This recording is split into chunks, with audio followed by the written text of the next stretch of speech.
from us. However, having a Christ-like mildness of temper makes us pleasant. And by doing this, we will spiritually upbuild the members of the congregation. Not only the members in the congregation, but also our fellow humans. And surely, we want to be counted among the mild-tempered individuals led by Jehovah's Holy Spirit. So in verse 6, Matthew chapter 5, verse 6, it reads, "Happy are those hungering and thirsting for righteousness, since they will be filled."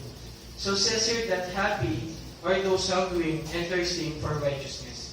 Well, Jesus is not mentioned here about a person who is literally hungry for material possession or material things. Instead, Jesus meant here that those with an intense desire for righteousness. Jehovah God wants us to be happy while we are performing our sacred service on Him. And what will contribute to our happiness? Yes, it will contribute the love for righteousness. Today when we watch the TV or sometimes we open our newspaper in order to read the news or to watch news, what are the headlines here? Most of the headlines here are cruelty, right? Cruelty, crime, violence, suffering, problems. So we can see that man's inhumanity to man is struggling a far for righteous person to contemplate. And true Christians know that only Jehovah can satisfy the desire of the people. In the near future, those who are hungry for righteousness will be filled because they will no longer experience the distress caused by law-defying people and their evil deeds. So let us go to verse 7. Same chapter, Matthew chapter 5, verse 7. It says that, "Happy are the merciful, since they will be shown mercy." Mentions here that happy are those merciful. In what ways they will be happy? Let us remember that mercy is not a matter of just performing charitable deeds.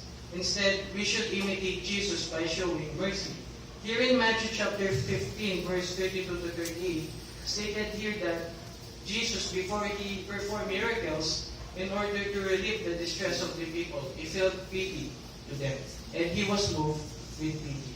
So merciful are people who are genuinely motivated by tenderly compassionate and sympathetic feeling toward others and act in their behalf. Mercy become manifest in two ways. First, mercy person always forgive those who transgress against them. Let us remember that one. Mercy person always forgive those who transgress against them. Second, by showing kindness, consideration, and pity that bring relief to the disadvantaged person. Merciful are happy because of being shown mercy. They can experience this in their day-to-day dealings with fellow humans, wherein merciful treatment prompts others to respond to them in a kind way also. And most important, when we show mercy, Jehovah will show mercy on us. So, try to look your Bible again here in Matthew chapter 5, verses 3 to 8. What have you noticed there? Did you notice the first word? Yes. It says happy. The first word in Matthew chapter 5, verses 3 to 9, the first word is happy. So by cultivating these qualities, it will result happiness to us.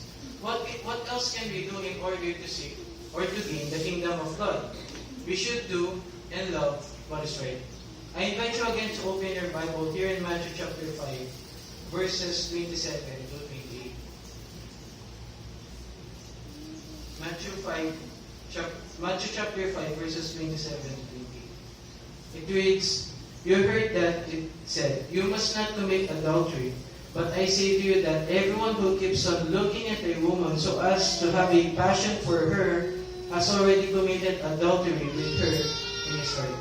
So what can we learn from this account? Jesus warned us that if a man is looking to a woman so has to have a passion or desire, well, that man has already committed adultery in his heart. People say today that don't start what you can't finish. But in this case, we should say that don't start what you can't stop. Because our eyes is a very important channel with our communication to our mind, wherein it strongly influences our emotions and our actions. So we must restrain our eyes from looking on improper things inside, including pornography, and entertainment that contains violence, including video games, musics, and magazines. Wherein if we truly love Jehovah, we will avoid these things. And by doing this, we really show that we love what is right. We should also avoid being materialistic. During these last days, people say that, oh, the real goal in life is to be rich, to have a material possession. If you want to be happy, you must work hard in order to gain lots of material possessions. And it is very contrast again on what Jesus says here in Matthew chapter 6, verse 19 to 21. I invite you again to open in Matthew chapter 6, verses 19 to 21. And further it says that, stop storing up for yourselves treasure on the earth, where moth and rust consume, and where thieves break in and steal. Rather store up for yourselves treasure in heavens, where neither moth nor rust consumes, and where thieves do not break in and steal. For where your treasure is, there your heart will be also. So Jesus discussed here the snare or the trap for materialism, because Jesus knew that imperfect humans has a tendency to put their full trust not on God, but on material possession. And He gave us a reason why we need to avoid materialism.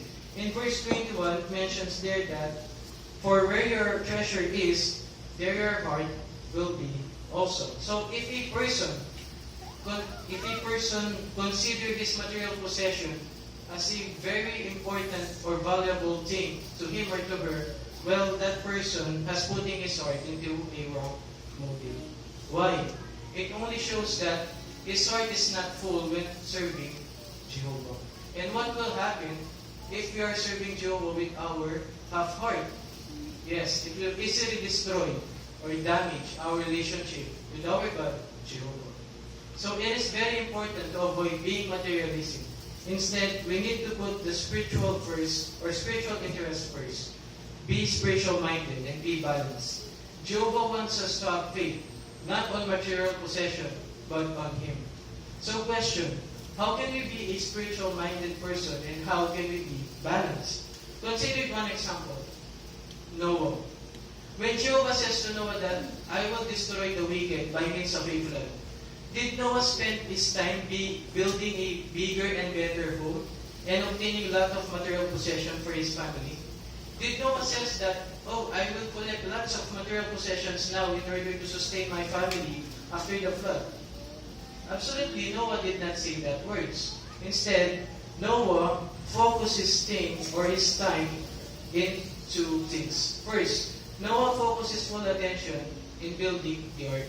And while he was building the ark, he focused his attention to preach to the faithless people. Similarly, in our days, we are living now in a world full of cruelty, wherein people nowadays have no faith. They don't know about the Bible. The balanced way of life for us is to focus ourselves on doing the will of Jehovah and by preaching the good news. Matthew chapter 6, verse 25 to 34 also shows that we need to put the kingdom interest first and to put our full trust in Jehovah. And by doing this, He will provide our daily necessities. And our primary target today is to do the will of Jehovah. And by doing this, we only show to Jehovah that we really love Him. And Jehovah in turn will take care of us. So we have discussed here the qualities that Jehovah approves. And by avoiding the things that will damage and destroy our relationship with Jehovah, be spiritual-minded, be balanced, and to put our full trust on Him. We also need to have full strength and power in order to gain the kingdom of God. Let us read Matthew chapter 7, verse 13 to 14. Matthew chapter 7, verses 13 to 14. If you're there, it reads, Go in through the narrow way, because broad is the gate and spacious is the road leading off into destruction, and many are going into it. Whereas narrow is the gate and cramped the road leading off into life, and few are finding it. So in this scripture, Jesus mentioned two roads. First road, it is a spacious and wide road, and many people are able to find this road. But this road is leading to where? in the scripture that we have read, it says that it is leading to destruction. Also, there is a